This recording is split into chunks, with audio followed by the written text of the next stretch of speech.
Tim Rogan, Sid Sorokin, and Britney Coleman, Babe Williams, in The Pajama Game, recently produced at Arena Stage. The 1954 musical is among several written in the last century, a time of different cultural sensibilities. Margot Schulman, the first cringeworthy moment comes early in The Pajama Game, the 1954 musical comedy about labor strife in an Iowa sleepwear factory. The new plant manager, Sid Sorokin, is on the factory floor, listening as female union rep Babe Williams recounts an allegation of Sid having shoved a male worker. His response seems the kind of sexist remark that guys have always gotten away with. "All I can say," he tells Babe in front of a room full of employees, "is that you're the cutest grievance committee I ever had to deal with." As soon as I heard it, during Arena Stage's recent, Spirited revival, alarm bells went off. The statement may have come across benignly in 1954, it is, after all, this show's first signpost of a testy romance and a signal of the devilishness we're meant to admire in Sid. Audiences live in a different world now, one with a heightened awareness of the myriad forms of sexual harassment. And certainly, given the cascade of exposés on the topic over the past few months, our collective antennae are more acutely sensitized to these types of outrages, major and minor.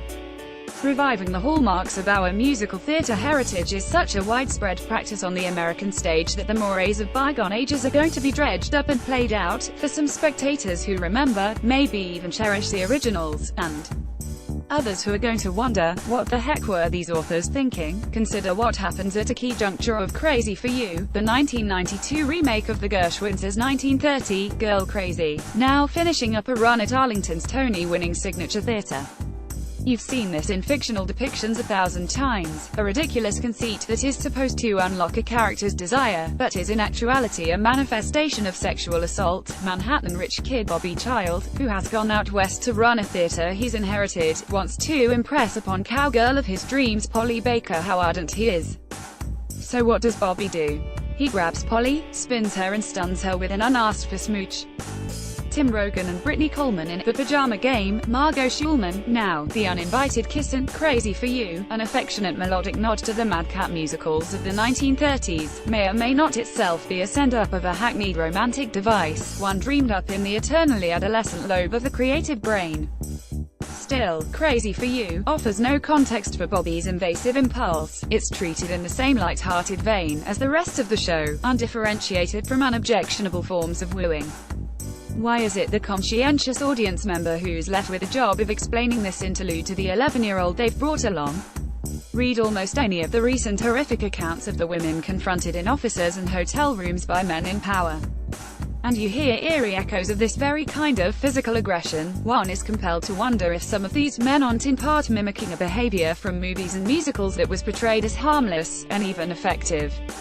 With all of this in mind, the question arises of whether theater companies, and actors and directors, bear some responsibility to present these antique notions with a greater measure of skepticism. I'm not in favor of outright erasure, and an author's rights remain preeminent. But at the moment, the changing social norms conspire to make portions of a work as mild as The Pajama Game seem a distracting affront to members of an audience who are supposed to be charmed by it. Then the musical's compact with its customers is being fatally compromised.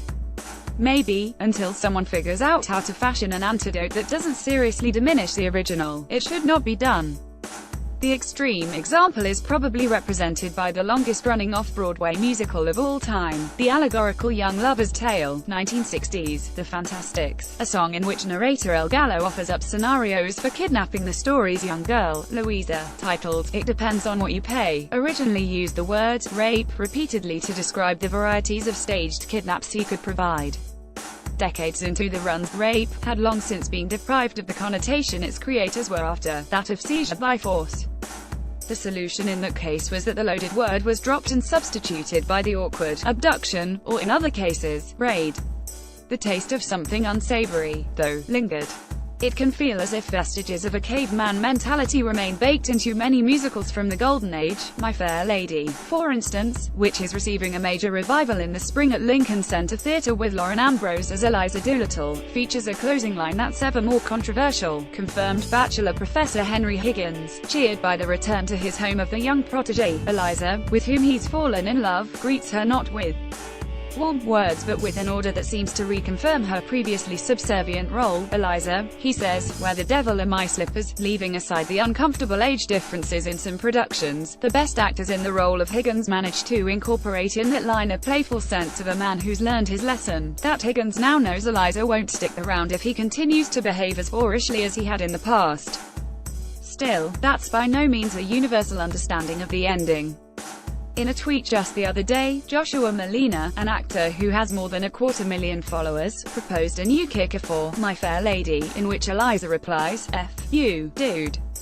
Get your own slippers." I'll be curious to see, too, how a starry new revival of Rodgers and Hammerstein's 1945 Carousel, also coming this spring to Broadway, deals with one of the most troubling facets of any book in the musical theatre canon.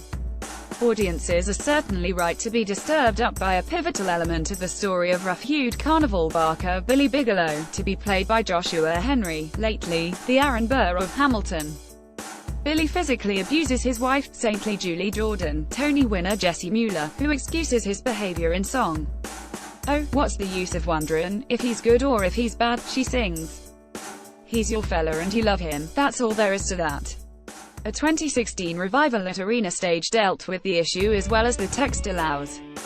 The production found a way for us to empathize with Julie's point of view, even as we felt the full brunt of her friend's condemnation of her passivity and his brutality. We have to wish on the conveyors of these old musicals the wisdom and the tools to transcend the limitations of ways of thinking on vital subjects no longer in tune with our own.